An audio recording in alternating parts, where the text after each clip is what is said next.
Salamat Pagi, everyone. It's your Route 1 encounter, Yubari Eradicate, bringing you the shortest episode of Design Decks yet. A series where we take every single Pokemon in the Pokedex and we draw them and discuss their designs and our history with the Pokemon, or my history with the Pokemon rather. You don't really get so much of a say in it. You can say in the comments, but you don't get to be in the video. I hope that's okay with you guys. Here we can see I fumbled a little bit and I forgot what layer I was drawing on, and then Spearow ended up with a toad hat. But that happens sometimes. When you're an artist, one thing that's really important is you can't marry your work, you got to be willing to change things. So sometimes you're drawing and then the drawing turns into toad. And that's okay, and you learn from those mistakes. But anyway, I wish Fearow would wear a toad hat so I didn't have to look at its weird comb thing, but we'll get to that. But anyway, yes. Today's episode is about Spearow and Fearow. Possibly the most irrelevant Pokemon in Gen 1. Possibly. However, I do have nice things to say about them. The first nice thing I'll say is about myself, and that is that I'm kind of shocked how accurate those from memory drawings came out. Main thing I messed up was Spearow's underbelly. I don't know why I forgot that it was tan or whatever. But I messed up Spearow's underbelly and I messed up Fearow's tail and the inner wing feather kind of things. I don't know if there's a name for that. Because every bird Pokemon in Gen 1 has 2 layers to its feathers. It has I wish I knew the names for them. But birds have we're getting back into bird anatomy. I hope everyone's excited. I will say too, I'm really happy with how Spearow's wings came out in this drawing. I think Spearow, from the neck down, the body from the neck down wasn't super great in the finished product, which you'll see in a little bit. But as far as the wings, I'm actually really happy with how they came out. They're kind of rounded and puffy a little bit, but they're still detailed like Gen 1 birds. But anyway, bird anatomy and Gen 1 bird anatomy. Birds have their longer, stiffer feathers that they use for gliding and for flying and stuff. And then there's smaller, fluffier feathers underneath, closer to their armpit and up towards their arm joint and stuff. And you can see here that every bird Pokemon in Gen 1 has these 2 rows of feathers. And they're more, it's something people have talked about before. There's a infographic that goes around all the time of Gen 1 designs versus later designs, which I don't think that graphic is necessarily accurate because they're using Pick as a reference to say in Gen 7 and with, what's it called? What's his name? Fletchling. With Fletchling, their feathers are kind of rounded and cartoony, whereas in Gen 1 they were more defined and detailed, more realistic, I guess. But that's not entirely fair because the end of the Fletchling line is Talonflame, who looks like just a real bird, and then Toucannon's got pretty detailed wings. There's a lot of Pokemon later on that still have that kind of detail. I think it's just for a lot of the cuter ones, they ended up going with cuter, rounder designs than they did with Spearow back at the time, and even Pidgey. But yeah, I actually have a lot of affection for Spearow specifically.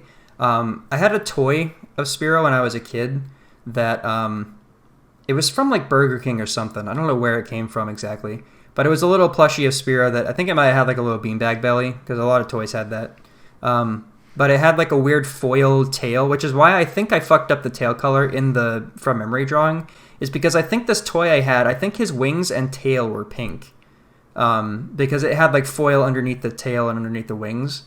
I don't know why they went for that. There's no, I can't, thinking of it now, I can't think of a reason why it would have that, but that's how it was.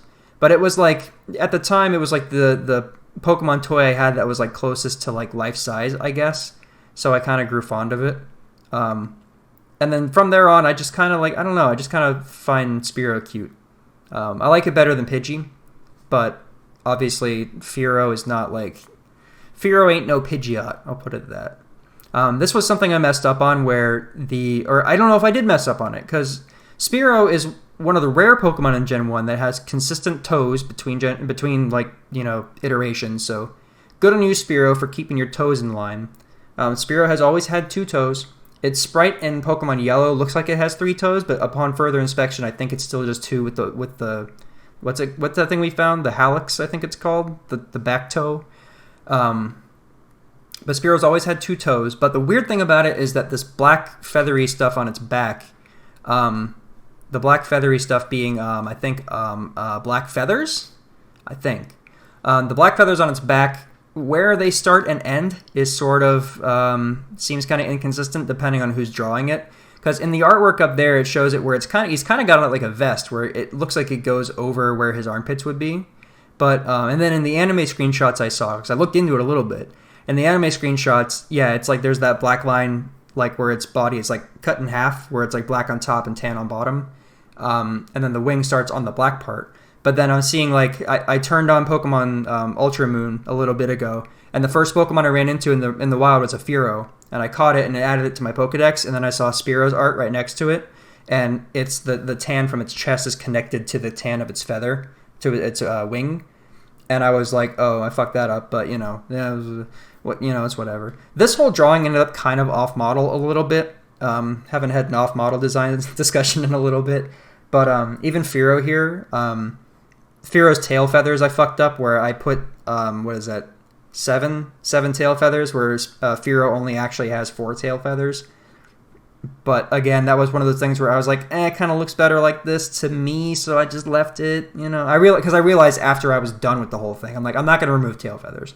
The other thing I messed up on Fearow was that, and one of the things I never liked about Fearow, was that Fearow has this weird bony neck where it looks like it doesn't look like there's an esophagus in there. Like, it looks like it's just a fucking bone, like it's your arm, but with a head on the end of it. I never liked that, because it's got like this, I don't know, it's got like an Adam's apple on top. It's fucking gross. I don't like it. So I ended up drawing it kind of smoother like that, because what I was going for with Fearow was sort of an Anhinga, which, like, that word sounds fucked up. It never sounds good to say, but Anhinga is a type of heron, kind of like, it's a water bird, but it's the thing that I think like most closely resembles Fearow in a way. It's kind of stork-like, where it's like, the problem is that it's not tall enough. Its legs are short and like kind of stumpy. But other than that, it resembles one of those, like a heron kind of thing. And it says in its Pokedex description that it feeds on the fish, like wild fish Pokemon. So I think it is like one of those fisher type of like long beak, kind of lakeside birds, where they don't live in the water, but they feed by the water. So I think that's more what Fearow's design is sort of going towards. Obviously, Spearow is a sparrow, it goes without saying. But Fearow is a little more, he's weird because he has so many aspects of different birds. He has like a little like rooster crest going on there. There's a bunch of birds that have like crests like that, but traditionally herons and those type of birds don't have that. Herons will occasionally have little cockatiel style crests, but it's just, yeah, Fearow comes off as a mixture of several different birds. I even get sort of like vulture vibes from him. He's very strange. To go back to Spearow for 1 second, though, I did want to say that one thing I appreciate about Spearow is that he's really complicated for how little he is. He's got so much going on, where they've got the pink, like the two-tone pink wings, they've got the tan underbelly and under wing, they've got brown head, brown tail, black on their back, and then the pink beak and feet. There's like a lot, like it's all the same color scheme, but like there's so much going on with it, and I think that's why I like it more than Pidgey. And that it's just kind of like, since it's always kind of pissed looking, it's kind of cool too. And they're assholes. Like, we all know from the anime, those things are assholes. But like, sometimes you love a villain, right? Not everyone has to be a villain, but every once in a while, you get one that you're pretty fond of. This was another weird thing that my brain did that nobody else is going to know what I'm talking about. But when I was drawing this like fluff on Fearow's back, it reminded me of the Romulan Star Empire logo from Star Trek, which I will throw up on the screen so everyone can see. But that was weird. So now in my brain, I'm like, oh no, now Fearow reminds me of the Romulans, which I guess is appropriate because it is. I do always view Fearow as kind of like a villain Pokemon, where like obviously no Pokemon species in general is just like raw evil. I don't know, off the top of my head, nothing's like raw evil, But Fearow has always seen me as like kind of a villainous kind of Pokemon. If it were like, I don't think Team Rocket uses them, but I feel like Team Rocket would use them kind of thing. But yeah, other than its neck and its tail, I think I kept it pretty on model with Fearow. Fearow also has always had consistently 3 toes, to my knowledge. But yeah, so the thing I've kind of come to appreciate with Fearow is that like it's kind of basic, it's kind of boring, but it's also just like it's really big, and it's got like that kind of back fuzz that it has, whatever that is, and like its 2-tone wings and everything. It's kind of cool. It's just something where if you stare at it long enough, it kind of like grows on you, I guess, both of them. And especially because I have a special attachment now, because back in Sun and Moon original, I was EV training Pokemon. I was SOS training Pokemon using Spearow for speed EVs, because it gives you like 2 speed EVs. So then with the power bracelet and whatever EV setup you had to do in that game, with all the stuff on, it gives you like +8 speed EVs, and it's like the best way to speed train in that game. So I was speed SOS training, and I came across a shiny Spearow, and so now I have this shiny Spearow floating around. I transferred it into my Pokemon Home, and now it's kind of trapped there because it's not in Sword and Shield yet, and I can't put it anywhere else. I was hoping I could put it in Let's Go, but that ended up not being the case. So it's kind of in purgatory right now, but I still have it. I just named it +2 speed EV because I didn't have a name. Because what the fuck do you name a Fearow? I guess now I can name it something like Romulan related, but at the time I was like, I don't know what the fuck to call this thing. It's a Spearow.